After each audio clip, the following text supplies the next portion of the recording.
dosen itu apakah ada PPG? Harusnya tuh PPG itu hanya untuk anak pendidikan saja, atau bagaimana? Kayak gitu. Ini kan problem lagi. Nah, kira-kira ada solusi atau mungkin bayangan nggak untuk arah PPG ini bagaimana? Karena kan sekarang apalagi ada PPG prajabatan yang memang dapat beasiswa atau diskon 100%, sekitar 17 juta itu teman-teman S1 sekarang boleh tuh nggak bayar 1 tahun dan langsung penempatan. Padahal ada beberapa banyak sekali, bukan beberapa, tapi banyak guru-guru yang udah puluhan tahun ngajar digaji segitu.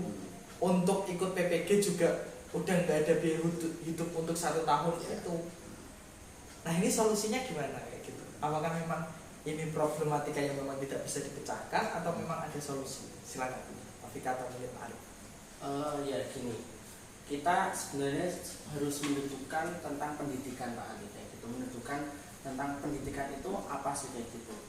Di Indonesia mungkin pendidikan itu sudah menjadi salah satu pilar untuk dikomersialisasikan kayak gitu. Selain kesehatan kan jelas ya sudah dikomersialisasikan untuk mendapatkan keuntungan kayak gitu. Dan pendidikan juga itu juga menjadi pilar untuk mengumpulkan pundi-pundi keuntungan kayak gitu. Sehingga saya rasa program-program yang seperti itu ketika dilaksanakan oleh salah satu universitas atau beberapa universitas, apalagi dalam PPG itu juga ada PPG dalam jabatan, PPG prajabatan, dan ada PPG reguler.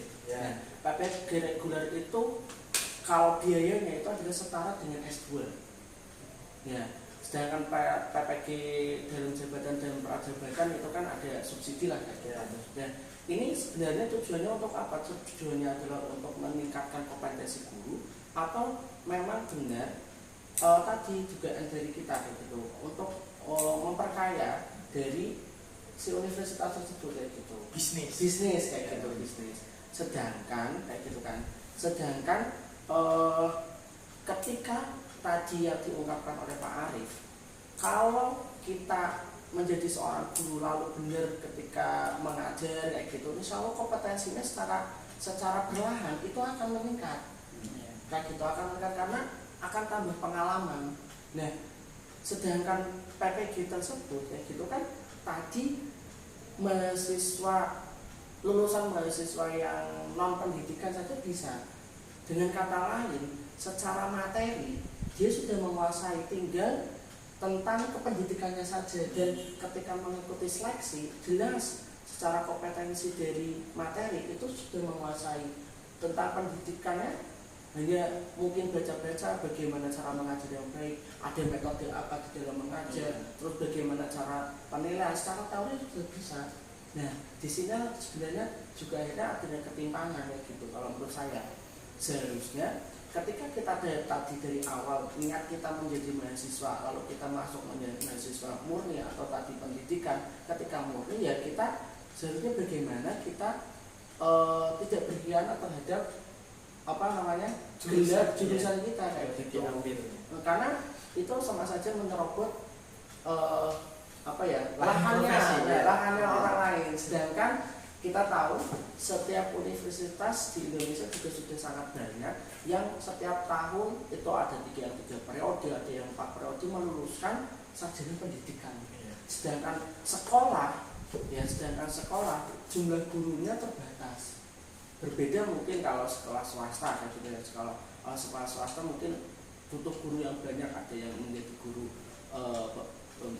guru khusus, guru pendamping kayak gitu.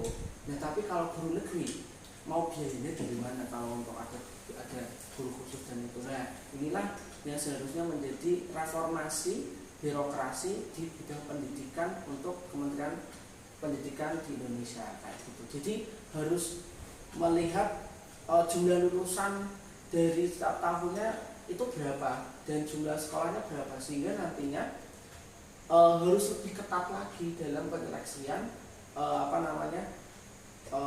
mahasiswa yang akan masuk ke pendidikan tersebut. Dan ketika nantinya pun ada peningkatan untuk kompetensi, mungkin dengan cara ketika sudah menjadi guru saja kayak gitu, sehingga nanti sistemnya tidak mengganggu dia jam mengajar juga, dengan mungkin di sela-sela weekend atau ada libur semester kayak gitu, program liburan semester, sehingga akhirnya tidak mengganggu pekerjaan guru tersebut dan kompetensinya ketika semester baru juga menambah gitu. Itu Mas. Ya mungkin saya sedikit berpandangan berbeda ya.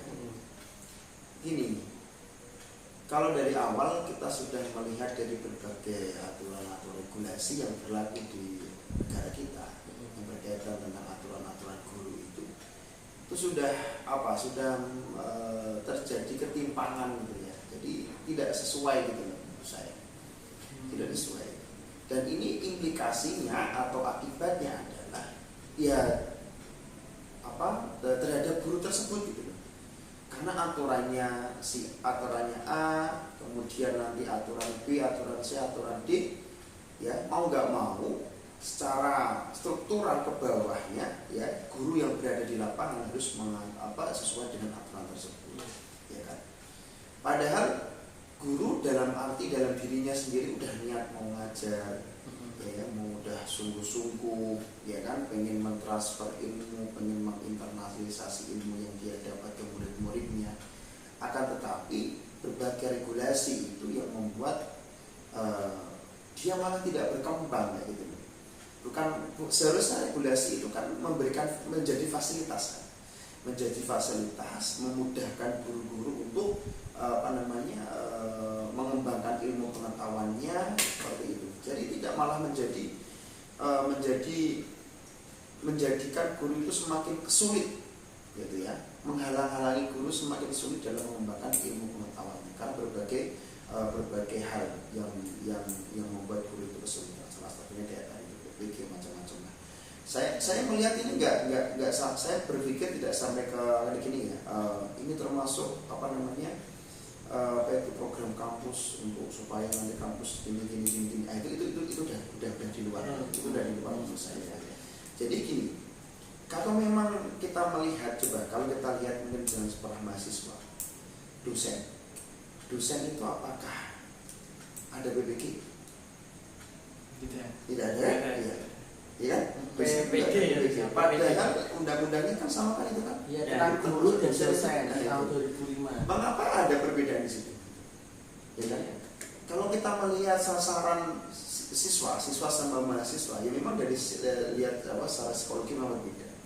Akan tetapi ketika guru maupun dosen ketika menyampaikan materi itu kan juga melihat kondisi siswanya, kondisi mahasiswanya ya seperti itu. Jadi ada beberapa cerita dari teman, dari rekan itu kan ketika dia mengajar di kampus ya di kelas itu aja dia harus mengeluarkan berbagai strategi. Padahal jurusannya fakultas hukum, jurusannya fakultas agama, ya kan? Iya. Itu dengan syariah misalnya seperti itu. Kan sama sekali dia tidak pernah mempelajari tentang apa itu psikologi mahasiswa, apa itu psikologi pendidikan, tidak pernah apa itu kan dia nggak pernah belajar.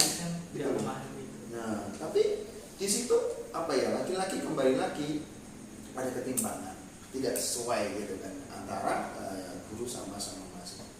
Ya kembali lagi seperti yang tadi awal saya sampaikan bahwa janganlah regulasi-regulasi yang ada itu malah mempersulitkan guru. Memang asesmen guru itu penting untuk meningkatkan kualitas guru. Ya, jadi itu misalkan di setiap jenjang tertentu itu ada namanya asesmen guru. Jadi benar-benar bisa menseleksi ini loh sebenarnya guru itu ini udah berkembang, ini perlu peningkatan lagi. Kita bisa melihat, kita bisa berkaca dari perkembangan pendidikan di luar negeri. Ya kan, dilihat dari kualitas guru, bahkan bahwa kayak guru itu merupakan profesi yang paling tinggi ya daripada profesi-profesi yang lain gitu. Nah, terus kalau kita melihat di negara kita kalau menurut saya dari segi sumber daya manusianya ya, dari sumber daya insannya nggak kalah sebenarnya orang Indonesia itu, ya kan. Tapi mengapa kok bisa, kalau kita lihat dari mengapa bisa Indonesia itu bisa ketinggalan gitu, ya kan? Saya dalam tanda kutip ya, hipotesis saya bahwa ini bisa dimungkinkan dari regulasi-regulasi yang ada di Indonesia yang membuat pendidikan Indonesia khususnya seorang guru itu bisa berkembang dan lebih maju